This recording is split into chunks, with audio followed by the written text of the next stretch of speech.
Claro, de la punta de Según Chitazugá. Ortega Ricaurte era por ahí, al pie de la cordillera o cerro de Chitazugá.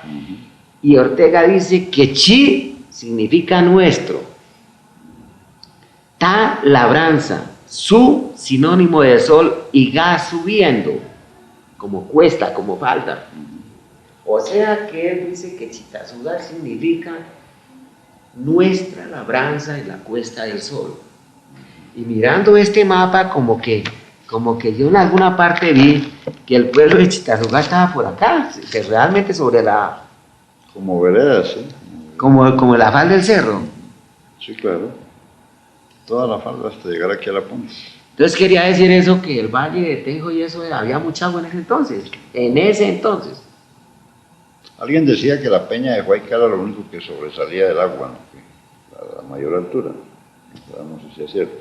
Por ser pues, lo más alto que hay en esa. Sí, claro. De todas formas, Ortega sitúa a Funza por ahí, al pie de la cordillera de Chitazugá. Y los famosos incas que usted me dice también llegaron a... Y el libro ese, es que yo no entiendo por qué no le traje el libro ese, el diccionario de la lengua muisca. Ajá. Los anaconas tuvieron un pueblo en Chitazugá, Tenjo, y eran peruanos. Ahí dice. Bueno, resulta que, para terminar esta parte, de todas maneras los indios fueron derrotados. Imagínense usted, los caciques quemados, puestos al fuego, a la hoguera, a la ley de la Inquisición, sin ellos saber quién era la ley de la Inquisición. Los españoles los sometieron, es decir, los conquistaron y los sometieron, por decir algo, a ver si cabe la expresión, a sangre y fuego. En esa excursión murió entonces el señor, en esa conquista murió el Tisquesusa, murió Quemo en Chatocha, en una cárcel, murió Cusimimpada, y Aquiminsaque en el año de 1542, fusilado por orden de Hernán Pérez de Quesada, porque los soldados de Belalcázar, por medio de unos espías, supieron que Aquiminsaque, el último saque de Tunja, era un caudillo y estaba levantando a los pueblos muiscas en contra de los españoles. Aquiminsaque se convirtió a la religión católica y fue bautizado por el cura Vicente de Requejada, primer capellán de Tunja. Y casó con una princesa, con la hija de un cacique por ahí. Y lo mandaron fusilar. Hernán Pérez de Quesada lo mandó a fusilar y los indios quedaron completamente sometidos. Entonces Jiménez de Quesada, después de que los indios quedaron completamente Estamos hablando más o menos de qué años. Del año 1542. Tiempo de la conquista. Don Gonzalo Jiménez de Quesada deja de gobernador a Hernán Pérez de Quesada, que está en compañía con los soldados algunos soldados de Federman, con la compañía de algunos soldados de Belalcázar, en compañía de Antonio de Lescames, de Fray Juan Esteban de Verdejo y Fray Vicente de Requejada, Domingo de las Casas, con Federman, con Belalcázar y con Jiménez de Quesada, utilizando el río mismo Huacayo, que Jiménez de Quesada y Rodrigo de Bastidas bautizaron con el nombre de la Magdalena, regresaron a la costa de Santa Marta con otro poco de españoles. Y aquí dejaron a unos en las mejor dicho, ya de gobernadores posesionados de esta cosa. Bueno, y Hernán Pérez de Quesada prácticamente es el gobernante. Pero después viene en el año de 1541 la expedición del adelantado español Jerónimo de Lebrón. Traía 200 soldados, dicen varios historiadores, entre ellos Ortega Ricaurte. Venían varios curas, entre ellos Fray Juan Méndez, primer doctrinero de los muiscas, y Fray Juan de los Barrios y Toledo, quien fue algunos años después nombrado primer arzobispo de Santa Fe de Bogotá. Venían las primeras familias españolas que habitaron en Santa Fe de Bogotá. Y Jerónimo de Lebrón trajo algunas semillas, tales como trigo. Trajo gallinas, pero las primeras gallinas ya las había traído Juan Esteban de Verdejo, digamos, a territorio muisca. En 1542 llega Alonso Luis de Lugo y desconoce completamente la autoridad de Jerónimo de Lebrón. Ahí están los españoles ya peleando unos con otros. Bueno, Jerónimo de Lebrón no fue reconocido como gobernador para suceder a Hernán Pérez de Quesada, sino lo sucedió fue Alonso Luis de Lugo, hijo de Pedro Fernández de Lugo, el gobernador de Santa Marta. Con Alonso Luis de Lugo vienen más familias españolas y vienen más curas, especialmente doctrineros. Porque en el año de 1512, atrás, su santidad Julio II, Papa Romano, dijo que los aborígenes del nuevo continente, llamados indios o americanos, eran descendientes de Adán y Eva, que había que doctrinarlos y bautizarlos. Entonces, cumpliendo con el mandato del Papa, que fue sucedido por Alejandro VI, que era español, entonces los españoles trajeron aquí cantidad de curas, bien, para doctrinar a los muiscas, o sea, a los indios. ¿Qué pasó? Después de Alonso Luis de Lugo, en el año de 1546, viene la expedición de Pedro de Ursúa. Vinieron otras familias españolas, vinieron más soldados. Y en 1547 viene la de Miguel Díaz de Armendáriz. Ya los españoles están completamente posicionados.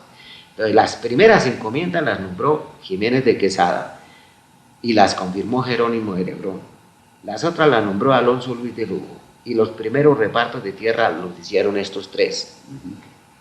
Pero en 1550, Carlos V, quien era rey de España, de Alemania y de Austria, de tres países, resolvió instalar en Santa Fe de Bogotá la Real Audiencia, porque los de Santa Fe de Bogotá estaban más o menos sometidos a la Real Audiencia de Santo Domingo. Entonces mandó a instalar la Real Audiencia en Santa Fe de Bogotá, y esa Real Audiencia fue la que continuó estableciendo encomiendas y haciendo repartos de tierras, o sea que la mayor autoridad fue la Real Audiencia. Ahí es cuando aparece el pueblo de Tenjo, el pueblo de Subachoque, el pueblo de Tabio, todos los pueblos de la sabana. Entonces aparece el comendero del pueblo de Tenjo, el señor, no recuerdo bien el nombre de este, pero el apellido sí es Gallego, encomendero del pueblo de Tenjo. Al Juan Gallego no entiendo. Decir Tenjo? Volvamos a ese cuento que ustedes hablábamos. A ver, Tenjo. Tenjo y Tabio. ¿Cómo diferenciamos esos dos? Parece que Tenjo realmente no es que quiera decir, parece, no estoy seguro, que quiera decir en el Boquerón. Lo que pasa es que los historiadores antiguos lo sitúan a ese pueblo como edificado en un boquerón. Según la lengua o el diccionario de la lengua chicha de Joaquín Acosta Ortegón, porque en otro diccionario del cura español Manuel de Suena Zamoral y de Quijano Otero parece que quiere decir otra cosa, como que era un capitán, más bien de Tenjo era un capitán de Tisquesusa. Pero resulta que Tabio también estaba en el boquerón, y más cerca hay un boquerón más pequeño, que es por donde el río Cinca, o río de Tabio, o llamado Río Frío, sale hacia el lado de Cajicá, o hacia el lado de Chía, boquerón de Tiquiza. Entonces, Tabio también está edificado en el boquerón, y Tenjo también en el boquerón, pero resulta que Tabio es un sinónimo de Tieb. Tieb es una abolladura, o una ruptura, que se hizo en la cordillera, en el Cerro del Huayca, según un dios celeste o una nave celeste, los que otros dicen que fue un areolito o meteorito que cayó, y al caer brotaron las aguas termales, o sea, las aguas de Tabio, y ahí venía a bañarse el señor Zaguamanchica, el señor Memequene y el señor Tisquesusa. ¿Pero qué indios habitaban ahí en esa parte? Los muiscas, los del cacique Tabio, y en Tenjo habitaban los muiscas, los del cacique Tenjo. ¿Y qué relación había entre Subachoque y Bien, Tabio? entonces ahí aparecen las primeras encomiendas. Entonces la de Tabio, la de Higgins y la de Cubiazugá, que en algunos escritos aparece como Chiviazugá y en otros como Cubiazugá. Entonces era Tabio, Cubiazugá y Higgins, Cristóbal Gómez de Silva, soldados del conquistador alemán Nicolás de Ferman. Pero también Cristóbal Gómez de Silva era encomendero del pueblo de Tenjo, perdón, del pueblo de Chitazugá, porque Gallegos era del pueblo de Tenjo. Y este gallego le dejó la encomienda del pueblo de Tenjo a Juan de Vera. Este aparece con una estancia en territorio del cacique Subachoque, Juan de Vera. Bueno, ahí están esas encomiendas. La de Subachoque aparece a nombre de Juan de Güemes, casado con Juana Flores. Este Juan de Güemes, casado con Juana Flores, era español, soldado de escudo, o sea, de rodel, de escudo, de Jiménez de Quesada, casado con Juana Flores. Y en la misma historia dice que Cristóbal Gómez de Silva parece que se casó 2 veces. La segunda vez se casó con una india que era de los Caribes de Guaduas, Cristóbal Gómez de Silva. Este tipo era muy bueno con los indios. Y la ley española prohibía que los encomendieros vivieran en el pueblo de los indios. Es decir, tenían que vivir ahí, pero no en el pueblo, sino en una casa aparte, o en como un compartimiento aparte. Y este vivía en el pueblo, y por eso acusaron a Cristóbal Gómez de Silva por vivir con los indios. Parece que fue casado 2 veces. Bueno, en el pueblo de Suachoque aparece Juan de Güemes. En el pueblo de Chinga, Cristóbal Hernández de Toro, que aparece en la mayoría de las crónicas como Cristóbal de Toro. La clase de papá. Guantiva, se llama Guantiva. Claro. Pero la lengua chicha Guantiva era un valle o una capitanía en medio de 2 cordilleras. Tiva es capitán o militar en lengua muisca, y Guan es un valle que está en medio de las cordilleras. Entonces aquí Guangata es un valle que está en medio de 2 cordilleras. La Gá son las faldas de las cordilleras, o sea, lo que queda al extremo del valle. Ita es la labranza. Entonces, labranza en el valle en medio de 2 cordilleras. ¿Sí? Un valle con labranzas en medio de 2 cordilleras. Martín Espino, tampoco he podido encontrar quién era el señor Martín Espino. Santa Cruz, aquí se instaló una cruz como una misión religiosa. A ver, por el camino de Tenjo, el Chacal, Santa Cruz, un camino real que iba a Engativá. Entonces habría que aquí hablar de la historia de Subachoque, que es así. Los estancieros del valle de Subachoque, comenzando la colonia, que eran españoles, hijos de español o mestizos, descendientes de españoles, vivían en el valle de Subachoque. Suponiendo que este fuera el mapa de Subachoque, de la quebrada Chiguanea hacia el norte, del camino de Tabio hacia el norte, eran los del cacique Subachoque, los indios, pero ahí se les adjudicó estancias a los españoles. Del camino de Tabio y la cordillera Chiguanea hacia el sur era de los chingas, y ahí también se les adjudicó estancias a los españoles.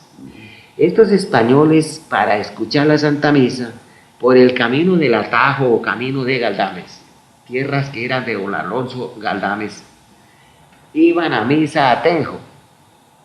Los del norte eclesiásticamente pertenecían a Tabio, y los del sur eclesiásticamente pertenecían a Tenjo, pero estos iban a misa a Tenjo por el camino de Galdames. Es el de la cuesta aquí. No, el camino de Galdames sube aquí la vereda de Galdames y baja a Tenjo, a un sitio que se llama el Vintel, ¿qué? ¿Cómo se llama este camino? No, usted lo tiene en este libro. El Pensil. El Pensil. Ah, sí, claro, sí. Usted sube aquí al oriente, está la vereda de Galdames, por el Alto de Canica, un poquito al sur del Huayca, baja al Pensil, y ahí iban los señores a misa a Tenjo, y a los oficios religiosos. Si querían conseguir autoridad, ahí por ese mismo camino iban a Tenjo. Y por ese mismo camino, pasando por Santa Cruz, llamados después el Chacal, y por Engativá, llegaban más pronto a Santa Fe, Bogotá, y a pie de a caballo, luego por ese mismo camino regresaban. O sea que no, los del Valle de Suachoque no tenían que ir ni a Funza ni a Madrid, sino que por ahí era el camino. Entonces, en esta parte una misión religiosa puso una cruz, de esas misiones que hacían los doctrineros, los sacerdotes, y ahí había una cruz, que tal vez dice que ese tipo era embrujado, ese sitio o alguna cosa tenía que ver con las brujas o con el diablo, de los cuentos aquellos antiguos, de los miedos, y una misión puso ahí una cruz. Entonces la vereda comenzó a llamarse Santa Cruz, pero ahí mismo también había una hacienda del mismo nombre, Santa Cruz. Y el chacal sí debe ser como muy de aquí, ¿no es cierto? ¿De dónde salió? El chacal era un zorro primitivo que había en América, y que según parece, ahí habían chacales. Habían chacales. Habían chacales de esos. Como en el Valle de Suachoque en otro tiempo había loros, y esos desaparecieron. Aquí habían micos, habían loros, habían osos, esos animales desaparecieron. Habían venados, también desaparecieron. El chacal entonces, Chucua. el chacal Sí era una especie de lobo, de perro, de zorro. Chucua. ¿Dónde aparecieron las primeras chucuas hechas por los indios? El chucua es un árbol. ¿Son árboles? El chucua es un arbusto grande. Lo tenemos es como un humedal, como una chamba. Es correcto, es correcto. A ver.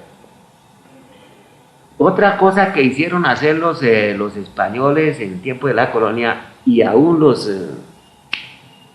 digamos ya los colombianos en tiempo de la República, no había alambre de púa. Las cercas eran de tapia pisado y adobe, y en otro caso talanquera. Pero como no había alambre, entonces ¿cómo se dividía una estancia en la otra? Por medio de unas grandes presillas, zanjas, chambas o chucuas. Entonces la lengua chipcha, chucua, era una zanja. Resulta que en Suachoque hay una cantidad de caminos para allí, un camino entrando allí, otro camino entrando allí, otro entrando allí, otro entrando allí, y la mayoría de esos caminos han desaparecido. Esos caminos que al lado y lado había una chucua, o a un lado había una chucua en algunos casos, eran las entradas de las estancias de los estancieros.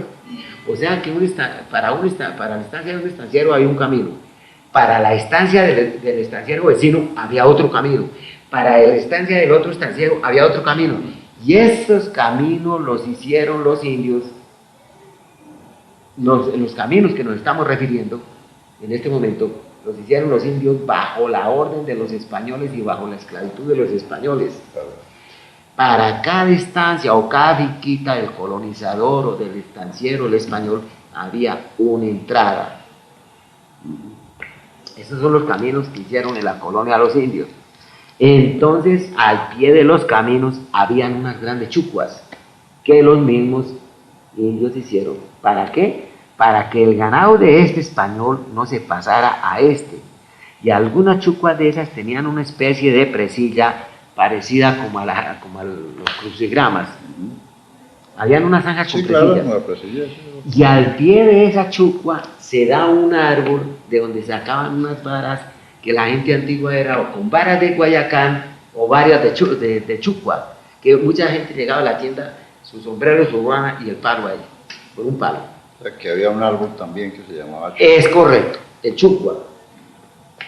Que Chucua habla con ese nombre. Bueno, y Churuguaco, que es la vereda que rodea. Churuguaco viene del nombre del cacique de Churuaca o Churuguaca. El pueblo de Churuguaca quedaba donde hoy está la vereda del Estanco. A ver, el pueblo de Chinga quedaba donde hoy está la vereda de la Cuesta, al norte del camino de Gacha. Y el pueblo de Churuguaca también estaba al norte del camino de Gacha. Lo que pasa es que el pueblo de Churuguaca o Churuguaco quedaba en este costado, recibía la luz de la mañana, y el pueblo de Chinga quedaba en el costado occidente y recibía la luz de la tarde. O sea que los chingas, la cordillera de Chitaguzugá por el oriente, donde hoy está el Estanco, quedaba la vereda de Churuguaca o Churuguaca, y por el occidente quedaba la vereda de Chinga, o sea el pueblo de Chinga, donde hoy está la Cuesta. Y por el sur de esos dos pueblos iba el camino de Gacha. El Gacha, Ga, subiendo o avanzada, Chavarón. Eso es la cuesta del Barón. O sea, la vereda de la cuesta. Ese camino venía desde Puerto Bogotá, pasaba por Guaduas, Villeta, Sasaima, Albán, Facatativá, El Rosal, La Cuesta, El Escanco, Tenjo, y en Tabio se unía con el camino a Tunja. Era camino de arrieros, camino de gente que llevaba ganado, camino de gente que traía miel para hacer la chicha, camino donde iba la sal, por el camino por donde transitaba la panela. Entonces, ahí viene el camino de la cuesta que baja por el estanco. Un camino antiguo, pero parece que ese camino ya lo habían hecho los indios. Lo mismo el camino que hay de Funza a Tenjo, era el camino de los indios. Por ese camino de Funza a Tenjo, según Ortega Ricaurte, iba el Zipa con sus tibagú y sus mujeres a bañarse a las aguas termales de Tabio. Por el camino ese. Y lo hacían por la orilla de la carretera, que era la parte que menos mojada estaba o menos inundada estaba, porque en tiempo de invierno el valle vivía muy lleno de agua. En cambio, por la orilla de la peña, entonces ya no subía el agua. O sea, ese camino se conoce con el nombre del camino de Tenjo, con el nombre del camino de la Punta. Y en Funza hay una parte que se llama Hacienda del Cacique. Claro, tienen como monumento. Entonces, por ahí era de Funza. Ahora, si la población de Funza estaba por ahí donde dice Ortega Ricaurte en el Estaco, pues por ahí subía el Zipa a bañarse a las aguas termales de Tabio, por ese camino. Ese camino, o sea, los caminos de los indios eran paralelos a las cordilleras. Iban junto a la falda, paralelo a la cordillera.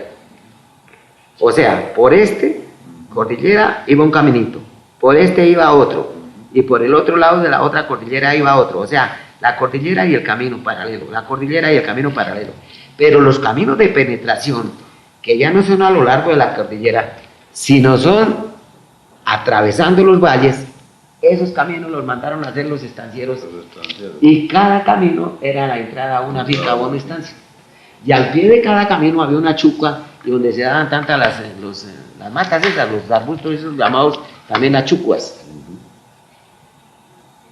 Hablemos un poquito de apellidos. Usted me hablaba de Yazo, por ejemplo. A ver, el apellido Soque, que en la lengua chibcha indica viento con lluvia. El apellido Cita, que significa altura, cúspide de una montaña. El apellido Cita es Muisca, el apellido Soque es Muisca. El apellido Muete, centro del Boquerón, es Muisca. Parece que como que hubiera nacido el tipo ese que lleva ese apellido en el centro del Boquerón. El apellido Tenjo es Muisca. El apellido Yazo, presto, altivo,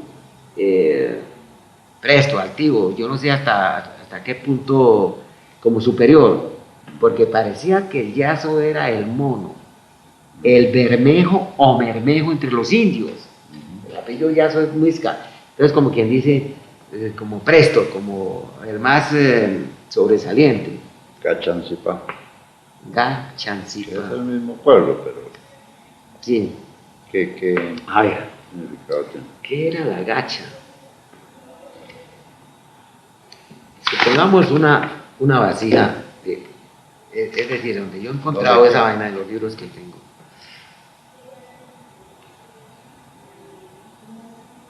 A ver, así a grosso modo. Por aquí hay un cerro y tiene una cuesta. Por aquí hay otro cerro y tiene otra cuesta. Por allá hay otro cerro y tiene otra cuesta. Y por aquí sale una quebrada. Huachacíe. Cie era el agua que salía de esa. Esta es una olla hidrográfica. Entonces Cie era el agua que salía de esa olla hidrográfica.